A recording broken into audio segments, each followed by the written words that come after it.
just say I'm here with Del Grace, the owner of Sacred Strings Records Inc. and Sacred Steel TV. And today is October 13th and a little bit after 12 noon Eastern Daylight Time. That's correct. So, Del, please tell me a little bit about yourself first. Well, my name is Del Grace, and I live in Toledo, Ohio. I work for a grain elevator here in Toledo called Mondelez International. I'm the founder of Sacred String Records Incorporated, which is a record label exclusive to African American steel guitar players. We record them every year in August. They come from all over the country. We've established Toledo, Ohio as the mecca of sacred steel music and history. So a lot of big things in the sacred steel community goes on here on a regular basis. And we're just in the business of recording African American steel guitar players, preserving the music, the history. It's an 80-year history behind it all. A lot of people aren't really familiar with, but because generally in America, the steel guitar is associated with country, western music, bluegrass, Hawaiian music, but for over 80 years, African Americans have used it in their praise and worship services, to make a joyful noise unto the Lord. And so this is what we've been doing for a very long time, and music is starting to get out now, and we've just been trying to do our best to promote it, to educate people on it. Okay. And who first exposed you to this type of music? Well, I was born and raised in a church organization called the Church of the Living God in the 1930s.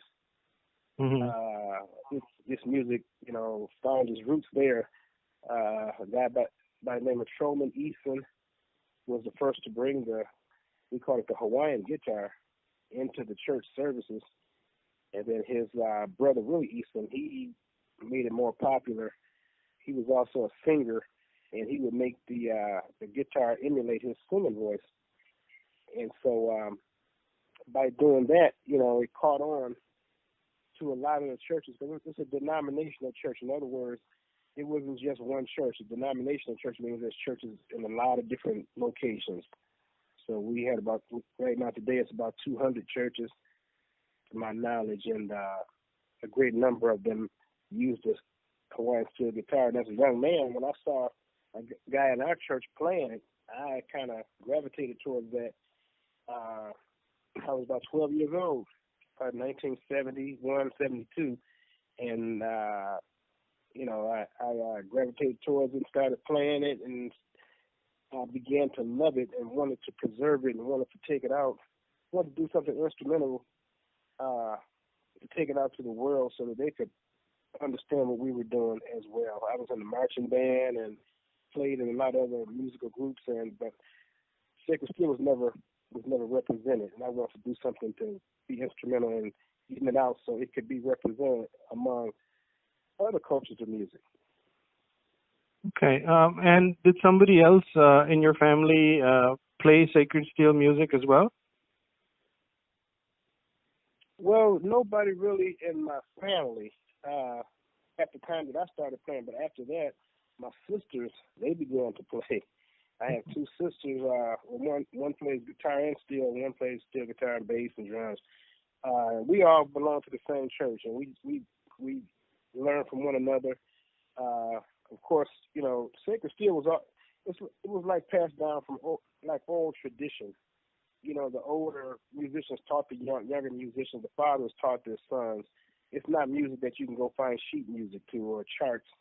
Right. It's something that was a style of music that was developed in the church, and it was just passed down through oral tradition. They took time to show you what they were doing, and they would have you pay attention to cassette tapes and 8-track tapes at the time. They would record themselves, and this is how you practice and learn what they were doing. You had to develop a good ear for it. Yeah. And so how long have you been personally involved with Sacred Steel? Sacred Steel, well, I've been, like I said, I was born and raised in the tradition before it was even called Sacred Steel. I was involved in it. It became known as Sacred Steel in the late 1990s when Robert Stone and Chris Stockers got together and they discovered, quote unquote, this music and put a name on it. And the name they put was Sacred Steel. Sacred because it started in the church, and steel because it was played on a steel guitar. But I've been involved, if you want to say Sacred Steel, for the last decade, since it's been known as that. And we've been doing our best to preserve the music of Sacred Steel for probably the last decade now. And how did Sacred Steel spread to your area? Was it just through the churches, or because it started in Florida, if I remember correctly, and so it actually started in Philadelphia. Okay. And Truman Easton was the first guy on record to learn the Hawaiian steel guitar. In the 1930s, nobody had televisions, but he would come home every day and listen to the radio, and it was a Hawaiian guy with a radio program, and it was local right there in Philadelphia, Pennsylvania. And so Truman, he called the station to see if the guy would give him lessons, and the guy agreed to give him lessons. It was a Hawaiian guy. He gave him lessons, and so what he learned, he brought it into the church, and then it spread into the church down to the south. And because these guys would, he would travel with the head bishops down to these different other cities and states where they had churches. And so when the young people saw this guy with that instrument, they wanted more information about it, and they began to pick up on the instrument. This is how it got down to Florida, but it originally started in Philadelphia. Wow. And where all have you traveled to perform and promote your music, or promote Sacred Steel music? Okay, well, we've right here in Toledo, Ohio. Maybe I'll start here. We have an annual Sacred Steel concert. We call it the Sacred Strings Showcase, and we invite steel guitar players from all over the country to come here and record. It's a professionally videotaped concert.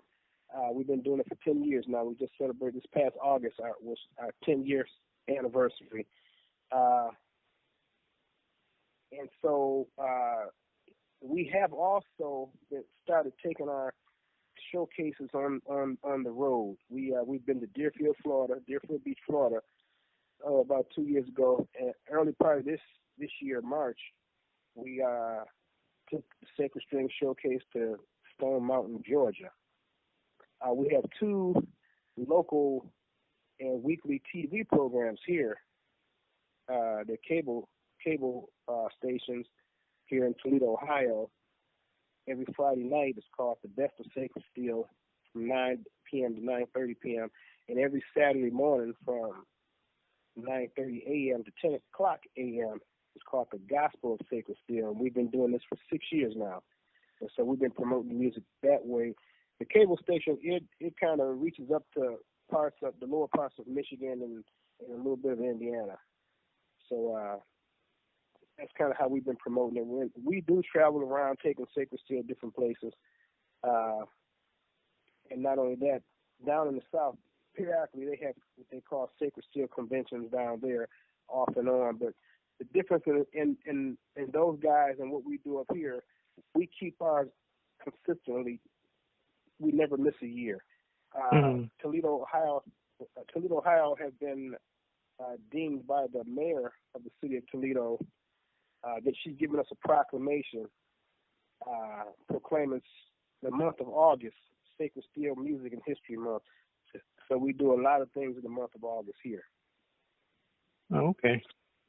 And how are your events? Are they connected to the Church of the Living God? Do you do them in coordination with them, or are your events entirely independent of their, General Assembly or other events that they might organize? No, we're entirely independent of them. Okay. So we try not to because we do know their schedules of their conventions and things like that. We try to avoid booking on top of that because a lot of those guys come in and participate with us. Mm-hmm. Okay. So to get a sort of a definition, so in your opinion, what exactly is sacred steel music? Well, in my opinion, I think I define it as a music, a style of gospel music that was developed and founded in the black church that you will find no place else. It's like a birthright. It's like a bloodline of steel guitar players. The reason why I say that is because pretty much anytime you in America anywhere you find one African American playing a steel guitar, he's either directly or indirectly associated with this church. This church at one time it was one, but it has split into a multitude of churches now, and so they're all over. They're scattered everywhere. I'm finding them everywhere on the internet. But when I interview these guys, I find out that they have one common denominator. Somebody in their family, somehow or another, indirectly or directly, taught them off of the style of the Church of the Living God's music. Mm-hmm. So I would call it a sacred steel is a type of Pentecostal upbeat music found only in this particular church. So how do you think sacred steel differs from other spiritual music in the Pentecostal faith across the country? Like if there's a gospel singer with a steel guitar band, how is that different from just a sacred steel performance? Well, sacred steel, the way it had been developed and presented, it mimics the singing voice. So it's not that it's any better than or worse than other styles of gospel music. It just has its own unique signature.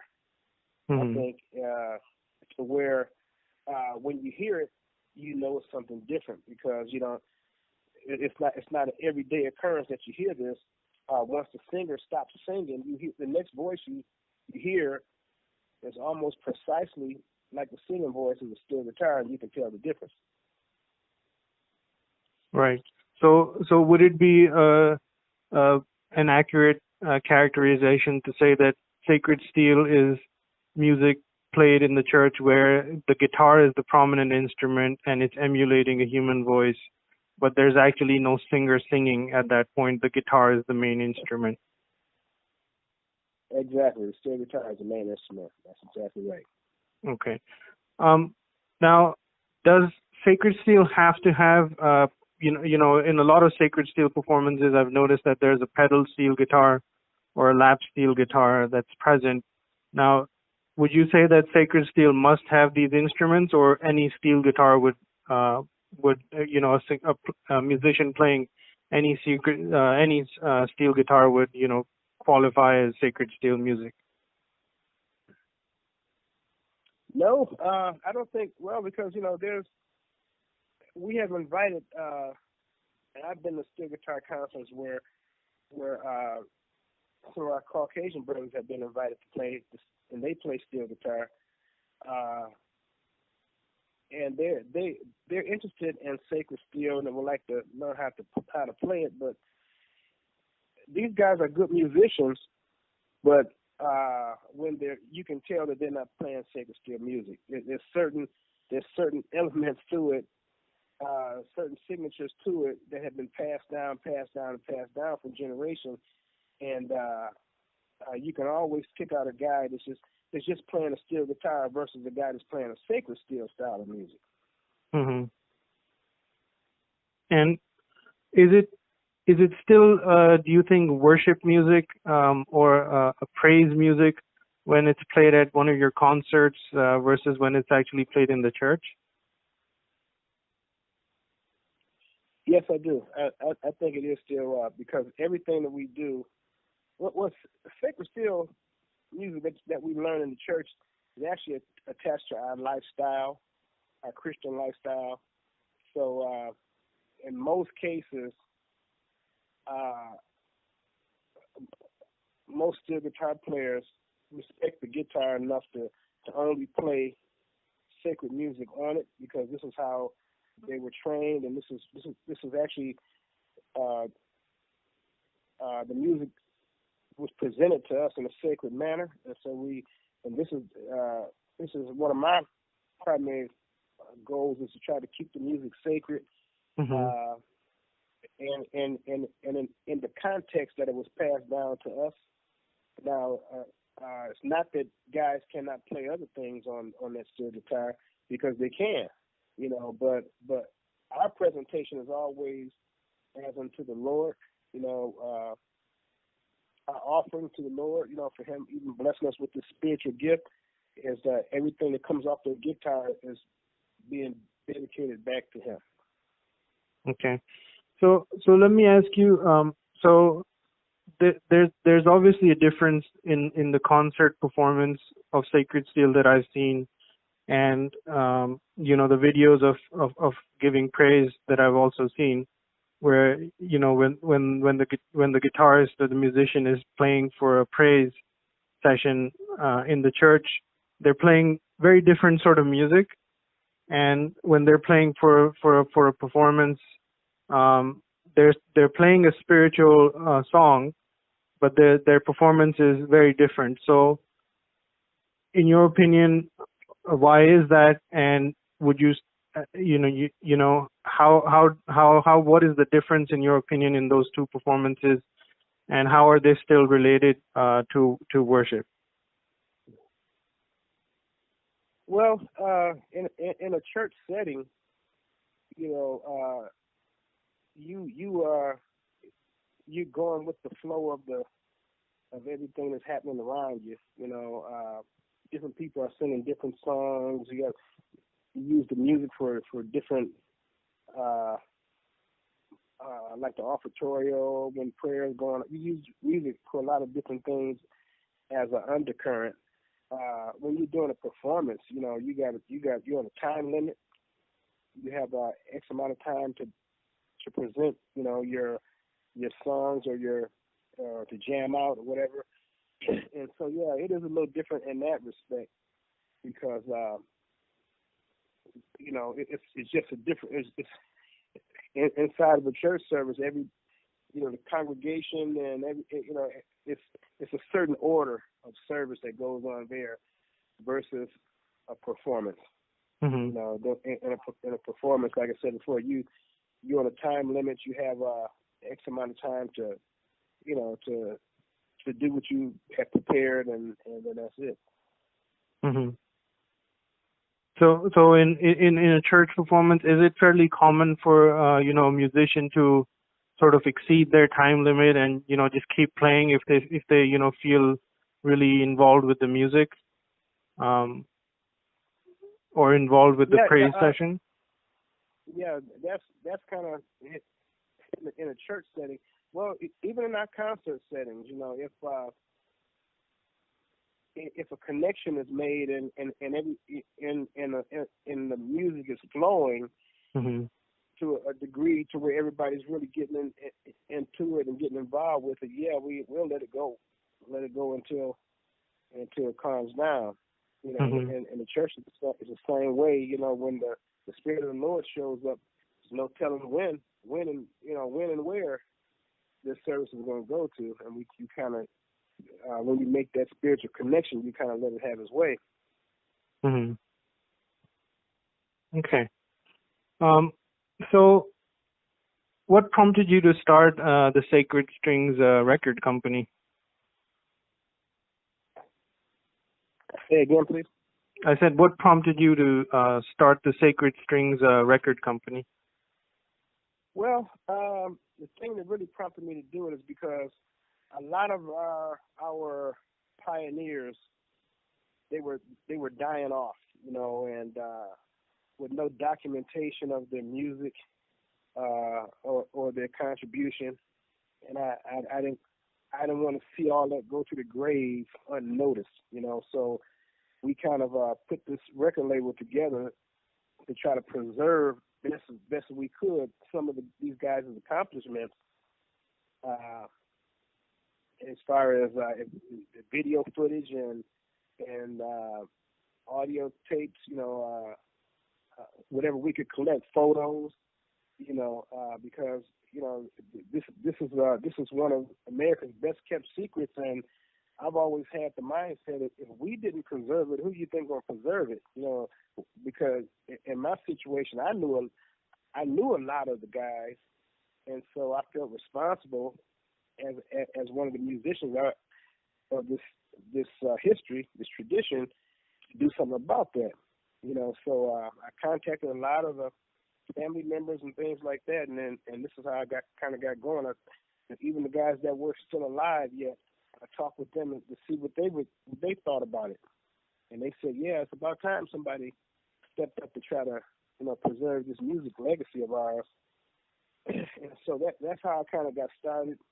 I mentioned earlier, I've always been involved in the community here and with different styles of music. I played bass guitar in the gospel quartet groups and things like that. And I would notice that these guys had their history documented, at their wherever their main headquarters was. You walk in there and you see artifacts and pictures and things of these guys in the past. And any headquarters, you walk into GM, Ford, all these kind of places, it's necessary to preserve your history, because if you don't preserve it, it'll get away from you, and nobody will be able to recollect it. So that's kind of a roundabout way of saying that I got started with this because I didn't want these guys' contribution to what we call sacred steel today to be lost. And so I'm at this every day trying to collect more and more artifacts, pictures, tapes, of these guys. It's a daily thing for me. Mm-hmm. And what is the role of your record company that you feel in today's music industry as such, for Sacred Steel Music? I'm sorry, one more time. I said, what is the role of your record company that you feel in today's music industry? In today's music industry? Mm-hmm. Well, you know what? If I'm understanding you right, I really don't. As far as today's music industry, my primary goal is to preserve the music as it is, and because it is what it is. I've been in conversations with people involved in the music industry, and they like the music, but they want you to change this and want you to change that. That's not what I'm in. That's what I'm not into. That I'm into keeping it in its original form. The way, not that you can't build on it. People build on foundations all the time, but I'm just saying, my goal and my vision is to recap the music, recapture it, and display it the way it began and the way it's being used today. Don't try to keep up with what's going on in today's music industry, because that's a whole different conversation. Mm-hmm. And so, who are some of your favorite artists in Sacred Steel Music? Oh man, that's Aubrey Gent, Calvin Cook, Lorenzo Harrison, James Tubby Golden, Henry Wayne White. And I'm sure these are these are names you never heard before, but these are the guys that inspired me as a young boy. These guys were like rock stars in the church. They were like celebrities, and unsung celebrities. And so that was another thing that was on my mind when I started preserving these guys. These guys played an integral part in our praise and worship services, and they were darn good musicians, and they were able to develop a style of music that had never been heard in the earth, before. And so I felt obligated to be able to shed some light on that if I could. Yeah, I've seen a few performances of Aubrey Kent, and he plays the lap steel guitar, and I really like his performances. Right. Well, I'll tell you something else about Aubrey Gent. Aubrey Gent is actually a direct descendant of the same bloodline as the original guys who started this music.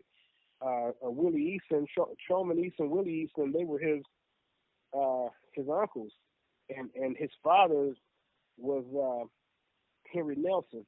Right. And Henry Nelson, they called him the king, sacred steel music. But that's Aubrey Gent's father. I'm going to Florida, my wife and I, on the 27th of this month.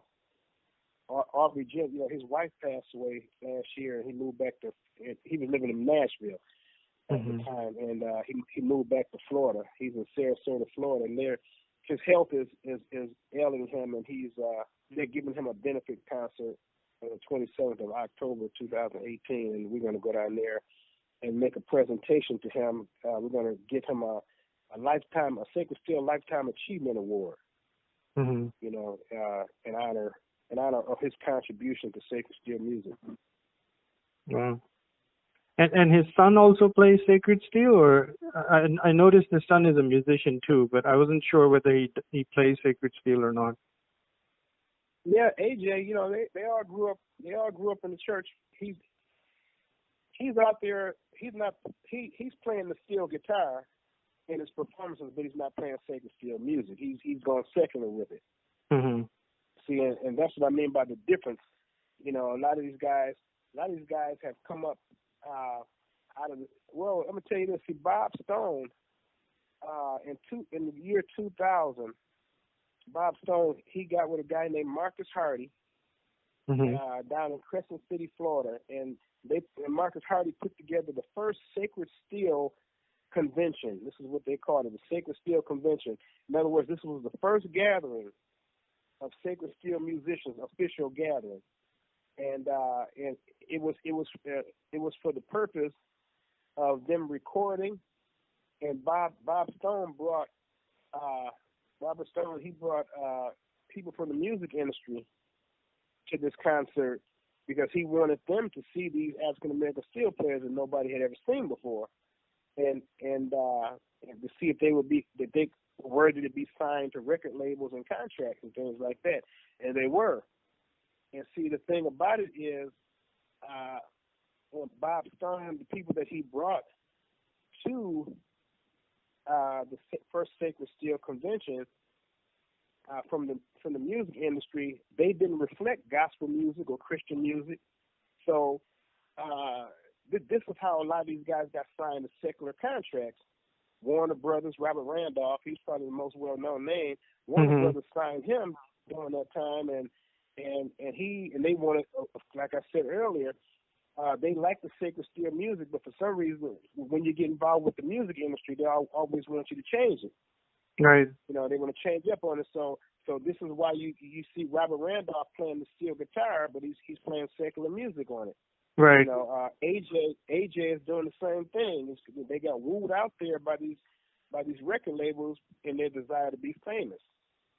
And so most of us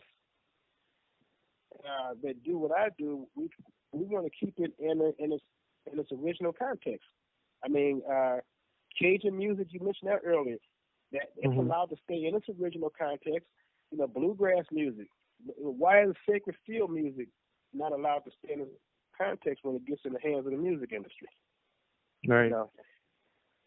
Yeah, I've noticed that about Robert Randolph, that his name is mentioned in several places. But whenever I whatever performances I could find of his, they were always secular performances, and in some of the YouTube videos that have been posted, by uh, people who have interviewed him, or he's playing at a performance, they mention Sacred Steel, but when you listen to his music, it's actually not worship music at all. It's secular music, like you said. I'm so glad you noticed that, because that's been one of the problems why the church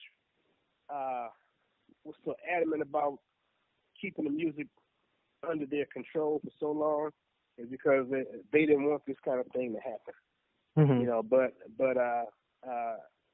when you're dealing with grown people, you can't control that. You can't control that. So once we started doing what we were doing, and people started to see that we were keeping the music and trying to keep it representative of the church, people started really to support what we were doing. Mm-hmm. And I want to mention this to you too, because in 2010 we established a Sacred Steel Hall of Fame here, and this was also another way of honoring those that have come before us, the legends of this music, and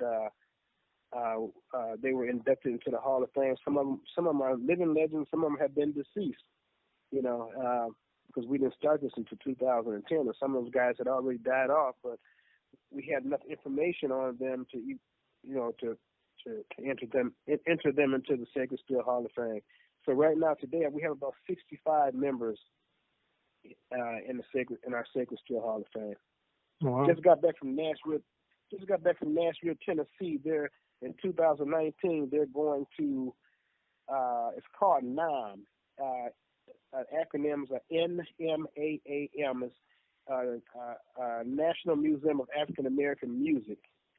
In 2019, it's another African American music like the Smithsonian that they're going to open in Nashville, and they want to enter our version of Sacred Steel into it. And so we were just there in a meeting last weekend, and so we're excited about that. So we're getting some pictures and some guitars and things together to donate to this particular museum. Wow. So I think that's about all the questions I have for prepared right now. Who else do you think I should speak to about Sacred Steel music?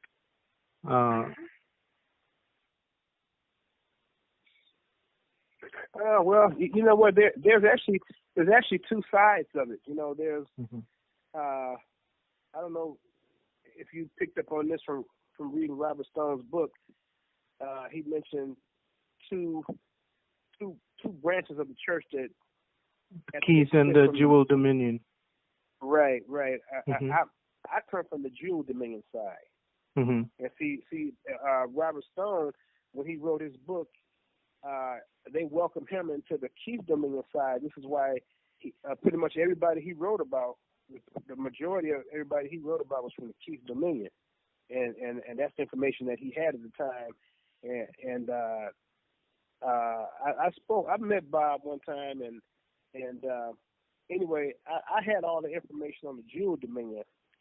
Mm-hmm. I was born and raised there, and I have a book also that's out, and it's many more. It's so many of these guys out here. One guy just can't write out. See, Bob Stone, he wrote from a position of a man from the outside looking in. See, but I was on the inside. I was born into this. And I know more and sing more than they could ever tell him about. Right. Right.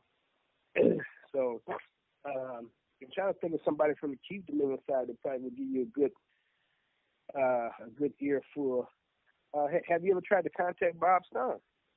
No. Okay, because he's probably easing up to he's in Florida, in Gainesville, Florida. I don't know what his phone number would be, but he has a Facebook page. Okay. You know that. And he, from what it looks like, he's always giving doing interviews on Sacred Steel.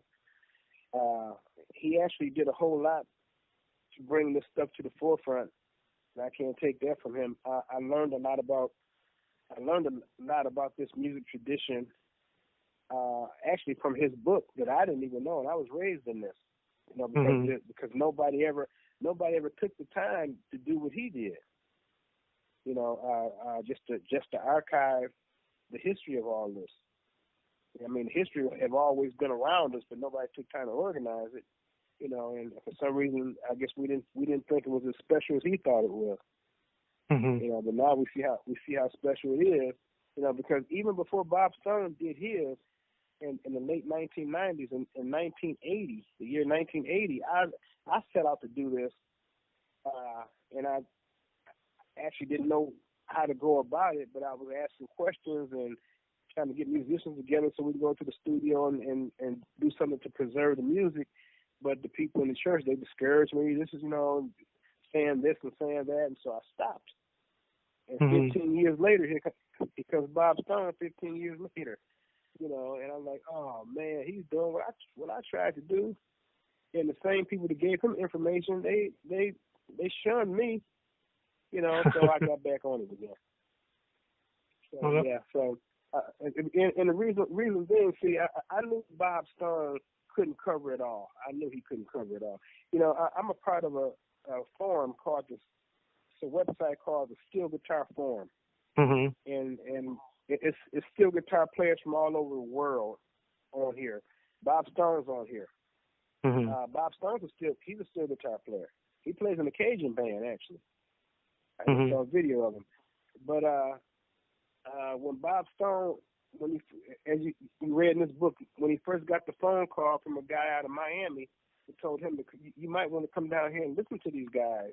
Yeah. Bob Stone, he thought that was the greatest thing he had ever seen.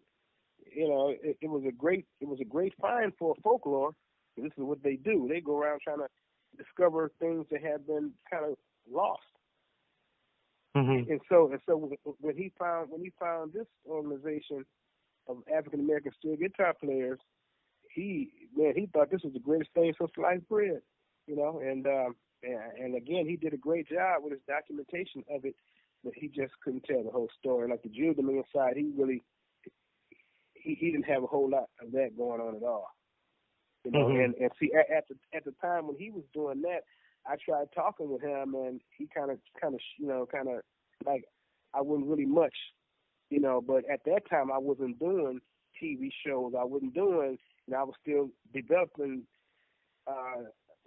myself into doing public presentations of Sacred Steel, because I wanted to have it nice and professional before I put it out to the general public. And now I'm sure in hindsight he could kick himself.